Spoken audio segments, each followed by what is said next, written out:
Двупластов лимонов крем пай без печене. Абсолютно неустоим.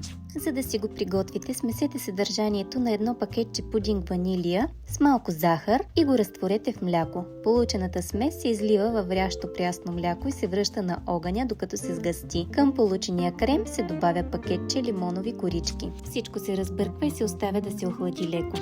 Покрива се с фолио за свежо съхранение, за да не хваща коричка отгоре. Сметаната се разбива до меки връхчета. За основата се смесват смлените бисквити с масло, пудра захар и крем сирене. Всичко се разбърква, докато се получат маслени трохи и се притиска към дъното на тавичка за пай. Върху основата се излива охладения ванилов крем, заглажда се шпатула и се прибира в хладилник. Лимоновият слой се приготвя, като се смесят крем сирене с пудра захар, пакетче захар с аромат на лимон и прясно изцеден лимонов сок.